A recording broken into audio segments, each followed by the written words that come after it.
ഉത്തർപ്രദേശിൽ പ്രണയാഭ്യർത്ഥന നിരസിച്ചതിന് ആസിഡ് ആക്രമണ കൊലപാതകം. വീട്ടിൽ ഉറങ്ങിക്കിടന്ന കുഷിനഗർ സ്വദേശിനി കാജൽ യാദവ് കൊല്ലപ്പെട്ടു. അമ്മ ലീലാവതി ദേവിക്ക് ഗുരുതര പരിക്കും. പ്രതികളെ പോലീസ് പിന്നീട് പിടികൂടി.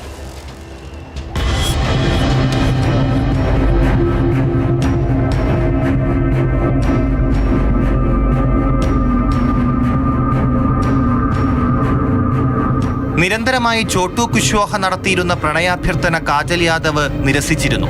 ഇതാണ് മോർവാൻ ഗ്രാമത്തെ നടുക്കിയ ആസിഡ് ആക്രമണത്തിലേക്ക് നയിച്ചത്. നിരന്തരം 23-കാരി തന്റെ പ്രണയാഭ്യർത്ഥന നിരസിച്ചത് ചോട്ടു കുശ്വാഹയിൽ പകയുണ്ടാക്കി. സുഹൃത്തായ അഭിമന്യുവിനൊപ്പം രാത്രി വീടിന്റെ മേൽക്കൂര പൊളിച്ചാണ് പ്രതികൾ അകത്ത് കയറിയത്. ഉറങ്ങിക്കിടന്ന കാജലിനും അമ്മ ലീലാവതിക്കും നേരെ ആസിഡ് എറിഞ്ഞ് നിമിഷങ്ങൾക്കുള്ളിൽ പ്രതികൾ സംഭവ സ്ഥലത്ത് നിന്ന് രക്ഷപ്പെട്ടു. ഗോരഖ്പൂർ മെഡിക്കൽ കോളേജിൽ പ്രവേശിപ്പിച്ചെങ്കിലും കാജലിന്റെ ജീവൻ രക്ഷിക്കാനായില്ല. അമ്മ ലീലാവതി ഗുരുതരാവസ്ഥയിൽ ഗോരഖ്പൂർ മെഡിക്കൽ കോളേജിൽ ചികിത്സയിൽ കഴിയുകയാണ്.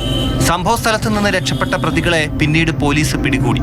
അതേസമയം കൊല്ലപ്പെട്ട പെൺകുട്ടിയും താനുമായി പ്രണയത്തിലായിരുന്നു എന്നാണ് പ്രതിയായ ചോട്ടു കുശ്വാഹ പോലീസിന് നൽകിയ മൊഴി.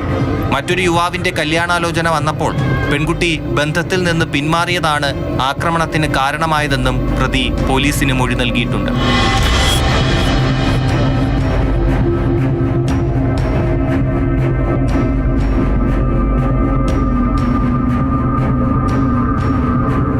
മാതൃഭൂമി ന്യൂസ്, ഡൽഹി.